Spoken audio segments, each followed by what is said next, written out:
అంగారకుడిపై పరిశోధనలు చేస్తున్న అమెరికా అంతరిక్ష పరిశోధనా సంస్థ నాసాకు చెందిన పెర్సెవరెన్స్ రోవర్ ఒక వింత ఆకారాన్ని గుర్తించింది. చూడటానికి అచ్చం మనిషి పుర్రెలా కనిపిస్తున్న ఓ రాయి చిత్రాన్ని రోవర్ భూమికి పంపింది. దీనికి నాసా శాస్త్రవేత్తలు స్కల్ హిల్ అని నామకరణం చేశారు. అయితే ఈ రాయి ఎక్కడి నుండి వచ్చింది, ఎలా ఏర్పడింది అనే పరిశోధనల్లో మునిగిపోయారు శాస్త్రవేత్తలు. నాసా పెర్సెవరెన్స్ రోవర్ అంగారకుడిపై ఉన్న జెజెరోబిలం అంచున తన పరిశోధనలు కొనసాగిస్తోంది. ఈ క్రమంలో ఏప్రిల్ 11న రోవర్లోని శక్తివంతమైన మాస్ట్ క్యాంప్ జెడ్ కెమెరాకు ఒక ప్రత్యేకమైన రాయి కనిపించింది. ఆ ప్రాంతంలోని మిగతా రాళ్లు నేల లేత రంగులో ఉండగా ఈ రాయి మాత్రం ముదురు రంగులో కోణాలతో ఉపరితలంపై చిన్న చిన్న గుంతలతో విభిన్నంగా ఉంది. దీని ఆకారం పుర్రెను పోలి ఉండటంతో నాసా శాస్త్రవేత్తలు దీనికి స్కల్ హిల్ అని పేరు పెట్టారు. అయితే ఈ శిల ఎలా ఏర్పడిందనే దానిపై స్పష్టత లేదు.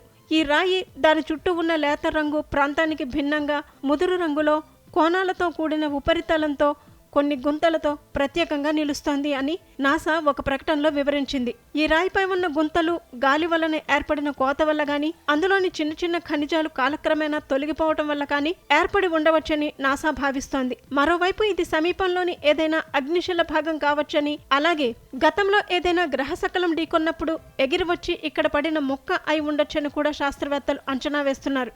స్కల్ హిల్ రాయి రంగు గతంలో క్యూరియాసిటీ రోవర్ గేల్ బిలంలో కనుగొన్న ఉల్కలను పోలి ఉందని నాసా బృందం అభిప్రాయపడింది. ప్రస్తుతం నాసా శాస్త్రవేత్తల బృందం అంగారకుడిపైకి ఈ రాయి ఎక్కడి నుండి వచ్చింది, దాని పుట్టు పూర్వోత్తరాలేంటి అనే విషయాలపై లోతైన పరిశోధనలు చేస్తోంది.